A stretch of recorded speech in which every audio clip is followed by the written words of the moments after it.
बंदा कर्म को यज्ञ सम्मान समझ के करता है तो वो कर्म के बंधन से आजाद हो जाता है।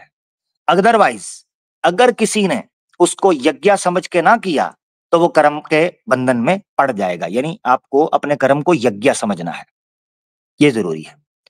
मुक्त संग, मुक्त संग का मतलब ये है अपने कर्म को इस प्रकार करना है कि उसमें किसी तरह की कोई लालच नहीं होनी चाहिए कि उसको रिजल्ट कैसे दें। अब भगवत गीता सोचने की बात है कि बात तो वही कर रही है जो ये एक्स मुस्लिम कह रहा था कि भगवत गीता कह रही है कर्म ऐसे करो कि आपको किसी किस्म की लालच दुनियावी नहीं होनी चाहिए कि उसका रिजल्ट क्या निकलेगा, उसका परिणाम क्या निकलेगा। बात तो ये ठीक कर रही है, मगर जैसे हमने आपको पहले वाली की मिसाल दी थी ना, 2 के 37 की, कर्म में लालच कैसे डाली गई है, आए आपको कर्म योग की भी मिसाल देते हैं ताकि आपको पता चल जाए कि कर्म योग भगवत गीता के अनुसार भी इंसेंटिव की और रिवॉर्ड की बात करता है। तो 3 से 9 में आपको परिभाषा मिली, ऐसा कर्म जो यज्ञ मानकर किया जाए वो कर्म बंधन से आजाद हो जाता है और उसको दुनिया की किसी लालच से भी आपने मुक्त रखना है। इस प्रकार आपने कर्म करने हैं, वरना आप मटेरियल दुनिया के अंदर फंस के रह जाएंगे। मगर भगवत गीता का 10 क्या कहता है, और यहां पर श्री कृष्ण भगवान इनके ब्रह्मा जी को कोट करते हैं, सह यज्ञ प्रजा सृष्ट सृष्टवा। इंपॉर्टेंट पॉइंट है, सह यज्ञ। अब पहले यज्ञ की बात हुई थी 3 के 9 में, अब मैं आपको बताने लगा हूं अकॉर्डिंग टू भगवत गीता यज्ञ क्या है। हाँ, कर्म योग कहते हैं ऐसे कर्म को जो यज्ञ के सम्मान किया जाए ना। तो आओ फिर आपको बताते हैं यज्ञ किसे कहते हैं। तो यज्ञ इज इक्वल टू प्रॉस्पेरिटी। अब सुनना जरा, सह यज्ञ प्रजा सृष्ट्वा पूर्वाच प्रजापति। मतलब क्या है, सह यज्ञ प्रजा सृष्ट्वा। श्री कृष्णा कहते हैं कि प्रजा के बनाने से पूर्व पूर्वाच ब्रह्मा ने बोल दिया था, प्रजापति ही। प्रजापति ब्रह्मा का एक नाम है। तो वो बोलते हैं श्री कृष्णा के ब्रह्मा ने इंसानों को बनाने से पहले ही एक बना दिया था कि सह यज्ञ इनकी यज्ञ होगी। जो जो मनुष्य पैदा होगा, जो जो प्रजा पैदा होगी, उनकी यज्ञ, उनका कर्म, उनका धर्म क्या होगा। अब वो क्या बताते हैं आपने देखना है।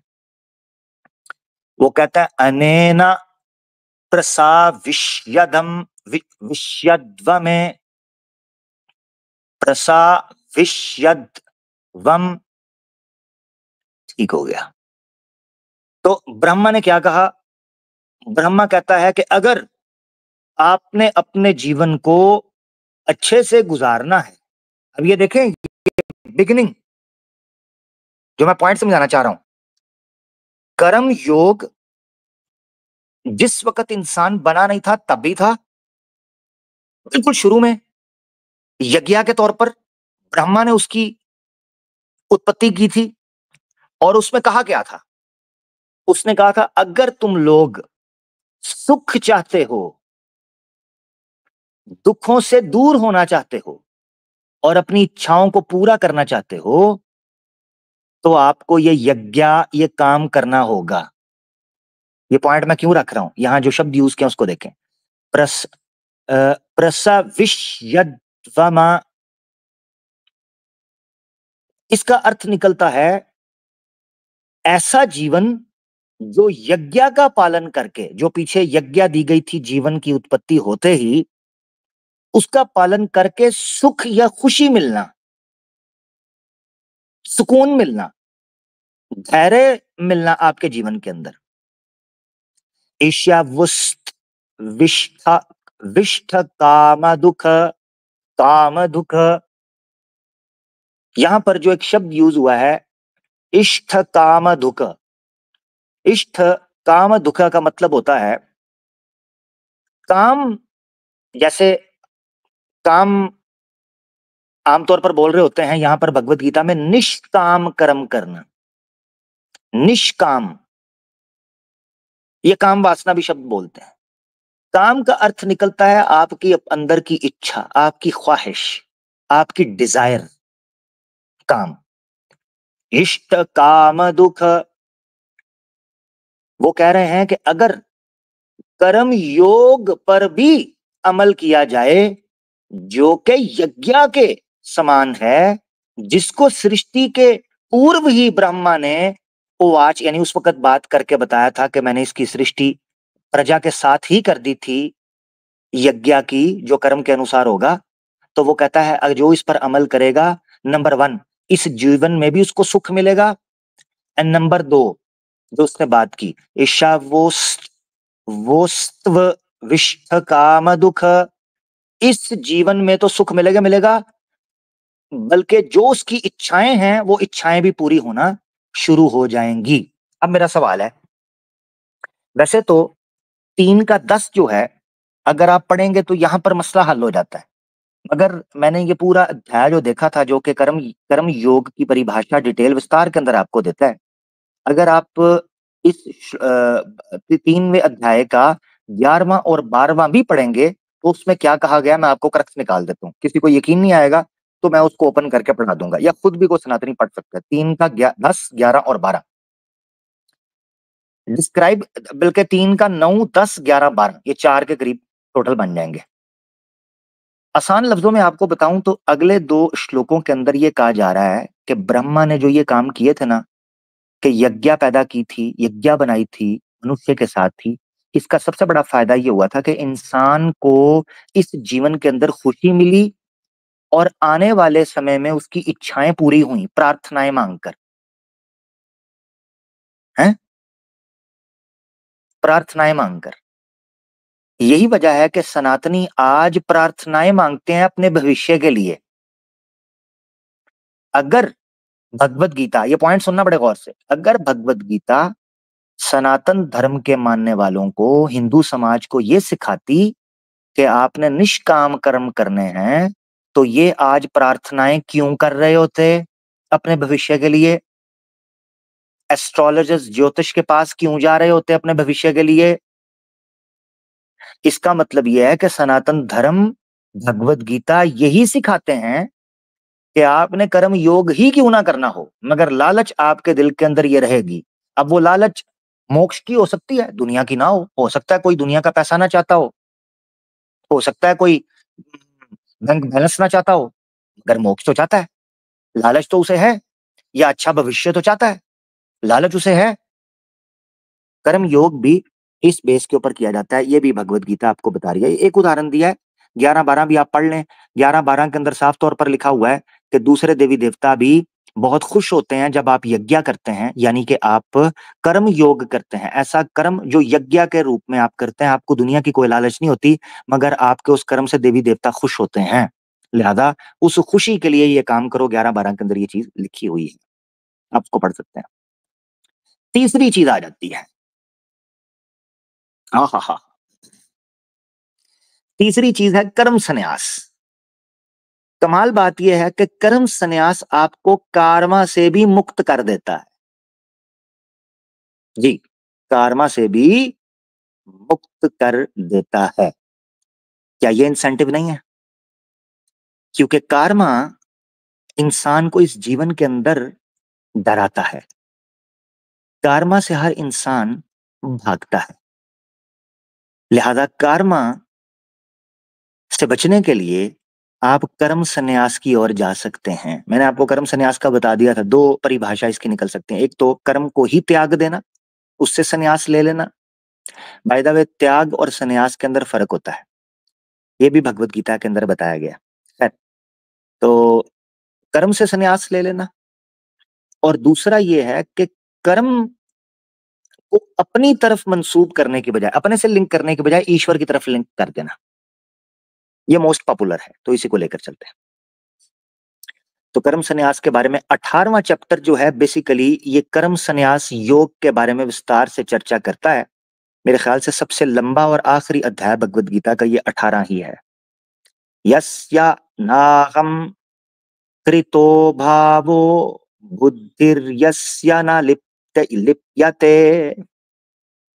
यस्या नाहम कृतो भावो बुद्धिर्यस्य न लिप्यते, हत्वा हत्वापि स इमा स इमां लोकान् न हन्ति न निबध्य निबध्यते निबध्यते सॉरी जी, हत्वापि स इमां लोकान् न हन्ति न हन्ते न निबध्यते। 18 के 17 में श्री कृष्णा कह रहे हैं कर्म संन्यास की परिभाषा बताते हुए, उस पर चर्चा करते हुए वो कहते हैं कि कुछ व्यक्तियों को कर्ता होने का घमंड होता है, उनको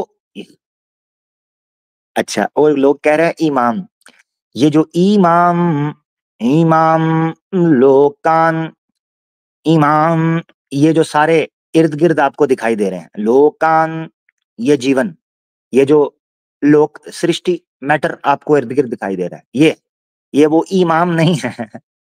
इमाम लोकान, जो आपके इर्द गिर्द फैले हुए जितने भी लोग हैं, अगर कोई इनको भी मार दे, ये लिखा हुआ है हत्वा हत्वापि, अगर कोई मार दे स इमाम लोकान, अपने इर्द गिर्द सारे लोगों को, न हंति न निबध्यते, ना तो वो इनको मारता है और ना ही कोई उसको पूछ सकता है कि तूने इनकी हत्या क्यों की।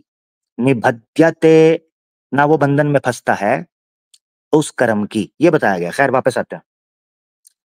इस श्लोक के अंदर श्री कृष्ण कह रहे हैं, आसान भाषा के अंदर अगर आप समझना चाहें तो वो कह रहे हैं जो बंदा सिर्फ ये विश्वास कर लेना कि वो करता नहीं है, इस अहंकार से खुद को हटा ले कि वो करता है, और अपनी बुद्धि को भी न लिप्यते, इस मटेरियल भौतिक जीवन के अंदर किसी चीज के साथ भी लिपटने ना दे। लिप्यते संस्कृत है, उर्दू में इसके लिए अगर बोल दें लिपटी हुई, ऐसी इंटेलेक्ट जो लालच से लिपटी हुई हो, ऐसी अकल, ऐसा शऊर जो लालच से लिपटा हुआ हो।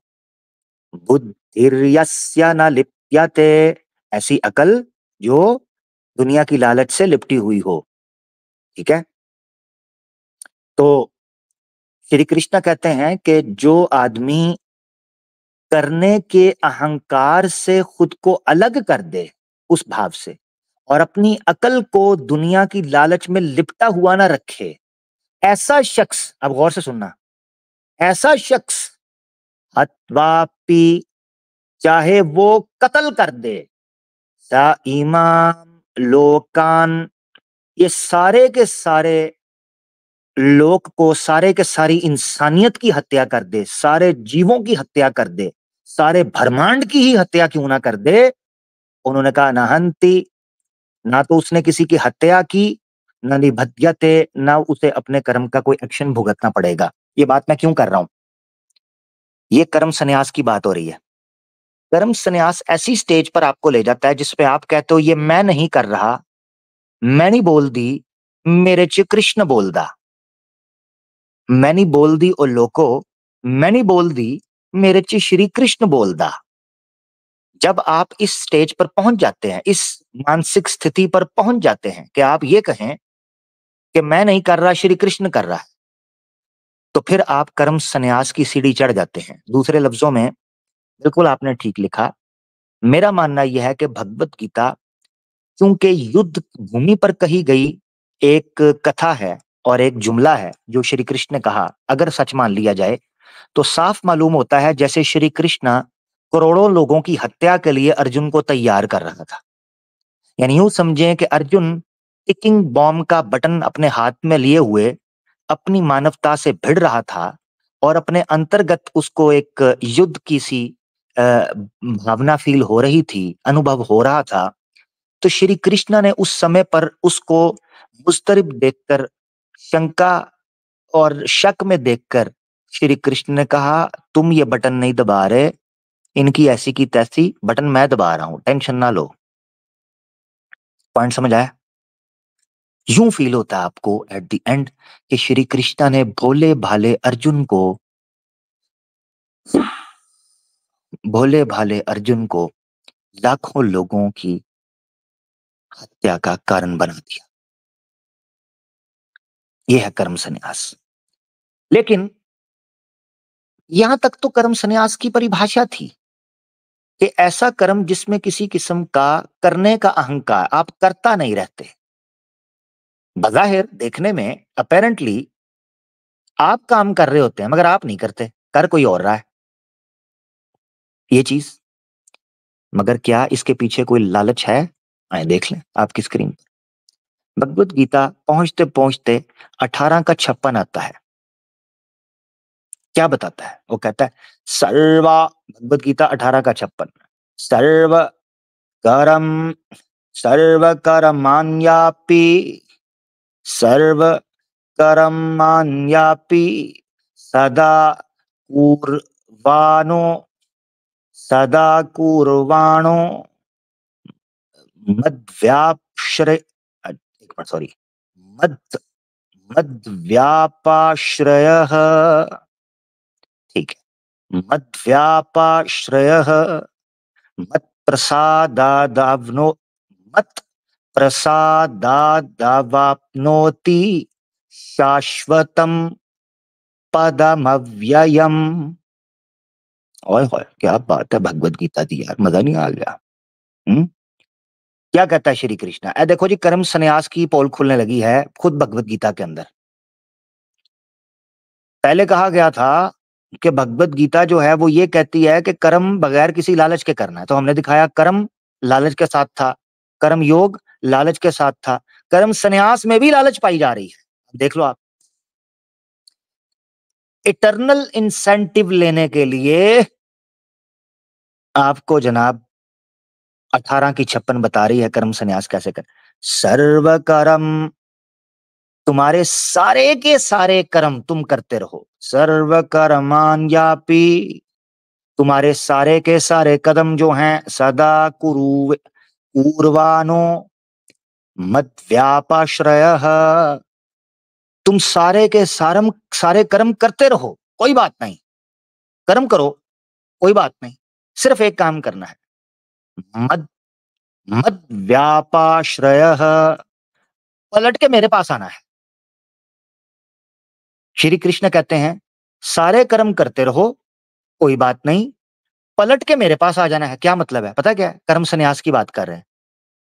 कर्म तुमने करने हैं, पॉइंट चेक करना, कर्म तुमने करने हैं, लौटा मेरी तरफ देने हैं, ये बोल रहे हैं। तो ये कर्म संन्यास की बात हो रही। कर्म तुम करते हो, लौटा मेरी तरफ दो, मेरी तरफ आ जाओ। मत प्रसादा अवापनो वापनोति, तो मेरे कमाल हो गया यार, प्रसाद आ गया यहाँ पे, प्रसाद।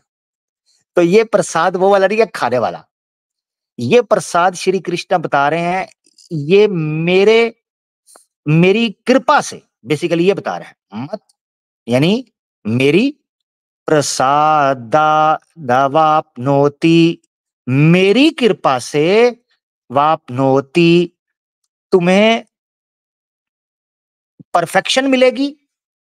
ठीक है, अवाप्नोति, तुम्हें परफेक्शन मिलेगी, और शाश्वतम पदमव्ययम, तो तुम्हें हमेशा हमेश का, कभी ना खत्म होने वाला, पदमव्ययम, ऐसी जगह मिलेगी। पदमव, पैर रखने की जगह, ऐसी जगह जहां आप रुक जाओ, जहां आप स्टे करो। तो शाश्वतम पदमव्ययम, ऐसी जगह मिलेगी पांव रखने की, जिंदगी गुजारने की, जीवन गुजारने की, जो कभी खत्म नहीं होगी। किसके नतीजे में?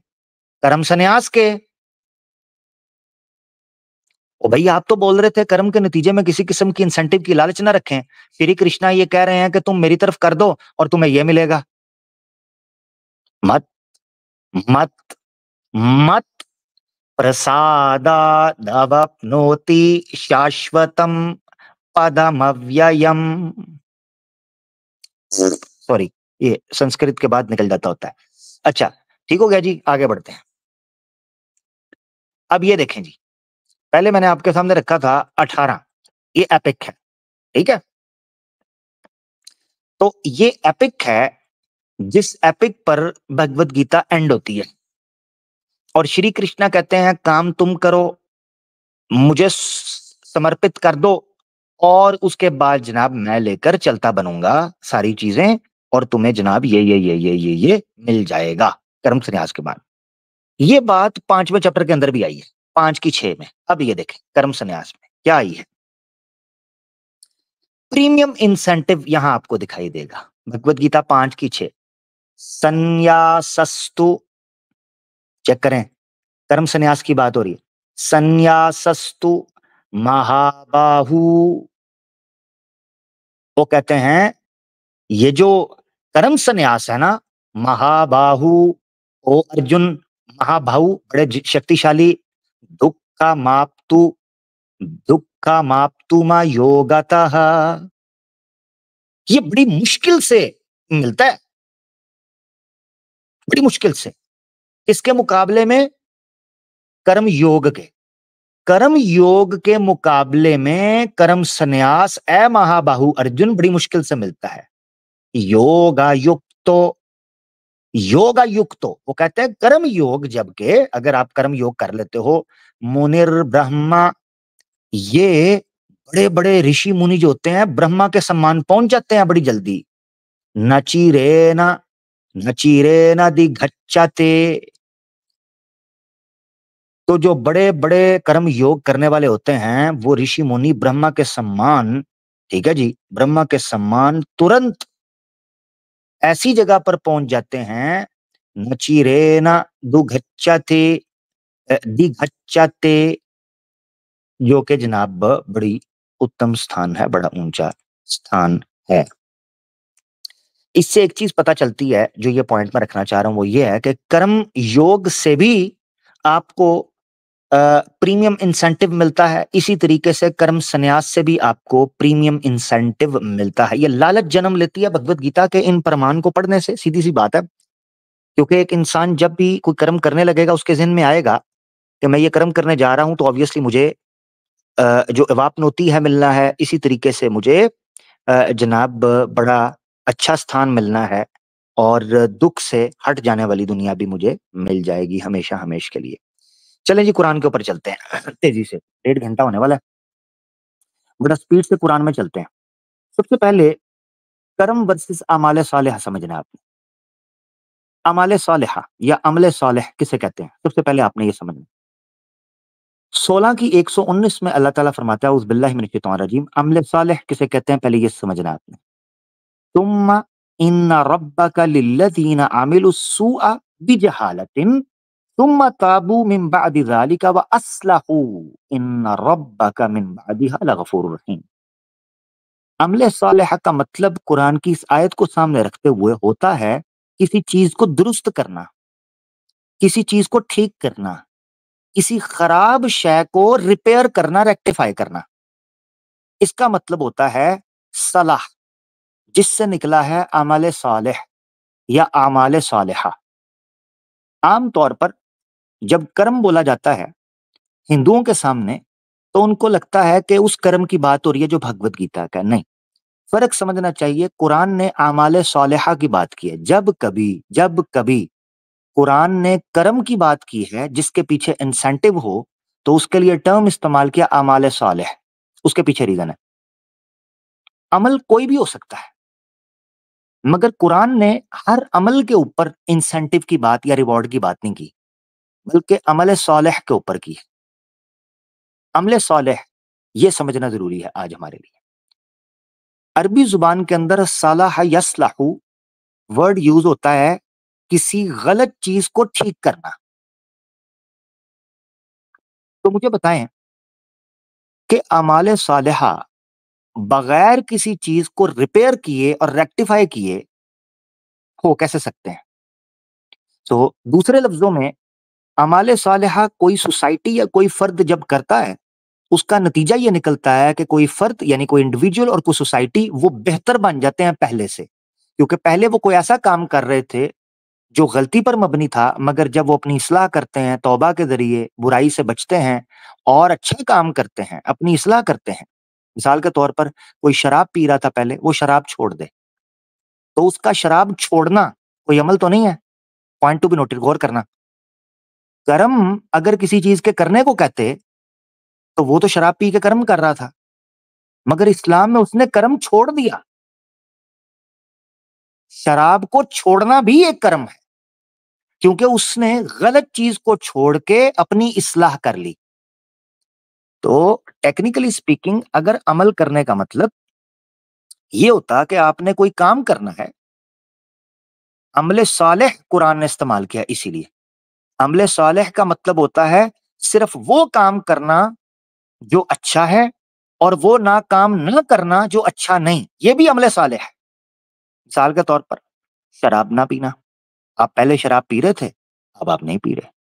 चोरी, पहले कोई इंसान चोरी कर रहा था, तो वो कर्म था, अमल था, मगर उसका चोरी छोड़ देना यानी वो अमल छोड़ देना, वो काम छोड़ देना अमल सालेह बन जाएगा। हालाँकि अमल तो उसने टेक्निकली प्रैक्टिकली स्पीकिंग किया नहीं, उसने तो छोड़ दिया है। पहले चोरी करने के लिए जाना पड़ता था, रोड पे निकलना पड़ता था, टाइम का इंतज़ार करना पड़ता था, मेहनत करनी पड़ती थी। अब वो सारे काम उसने छोड़ दिए हैं। इसको बोलते हैं अमल सालेह। तो किसी सोसाइटी के अंदर रेक्टिफ़ाई होना, रेक्टिफ़िकेशन करना, रिपेयर करना, उसको ठीक करना, दुरुस्त करना, ये चीज़ पैदा करती है अमल। ये आपने सुना। रेक्टिफिकेशन ये बड़ा इंपॉर्टेंट चीज़ है जिसको मैं थोड़ा समझाना चाहता हूँ। इस वक़्त पूरी दुनिया के अंदर रेक्टिफिकेशन की और रिपेयर और रिव्यू करने की, रिकनेक्ट करने की बड़ी अशद ज़रूरत है। सोसाइटीज़ के अंदर भी और कल्चर्स के अंदर भी।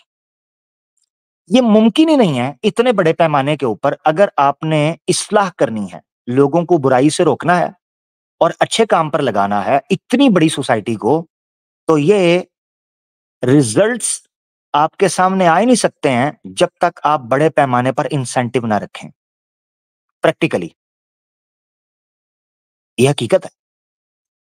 पूरी दुनिया का निज़ाम इस उसूल के ऊपर चल रहा है कि जो कोई अच्छा काम करता है, उसको इनाम मिलता है, उसकी एप्रिसिएशन की जाती है, उसको अच्छी निगाह से देखा जाता है।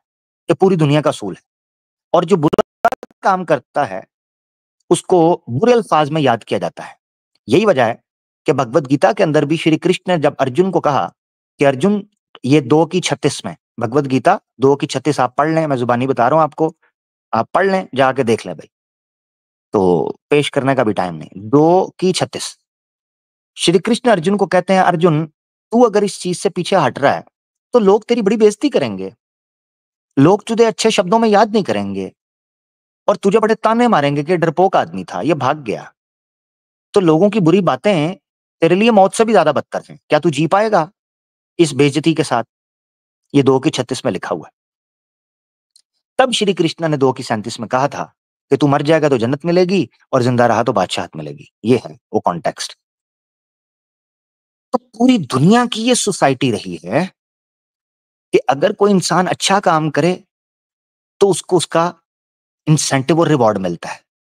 और कोई इंसान अगर बुरा काम करता है, तो उसको बुरी निगाह से देखा जाता है, उसको सज़ा मिलती है। ये दुनिया का एक जस्टिस का सिस्टम है।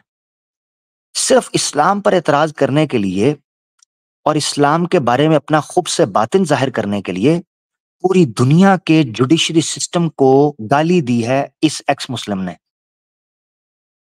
पूरी दुनिया का कॉन्स्टिट्यूशन, पूरी दुनिया का लीगल सिस्टम, पूरी दुनिया के पीनल कोड्स, पूरी दुनिया की जुडिशरी सिस्टम, पूरी दुनिया का पुलिस का सिस्टम, पूरी दुनिया का मॉरल सिस्टम इसी बुनियाद के ऊपर चलता है कि अच्छे इंसान को अच्छी निगाह से देखा जाता है, बुरे इंसान को बुरी निगाह से देखा जाता है। अच्छे इंसान की तारीफ की जाती है, बुरे इंसान को बुरा कहा जाता है।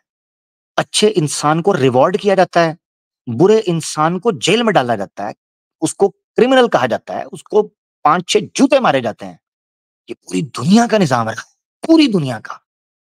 इतने इस्लामोफोबिक मेंटालिटी है कि इस्लाम की नफ़रत में सिर्फ़ और सिर्फ़ इस्लाम की नफरत में और कुरान की नफरत में इस शख्स ने, इस्लामोफोब ने, इस एक्स मुस्लिम ने भगवत गीता को भी जलील करवा दिया और कुरान के ऊपर और पूरी दुनिया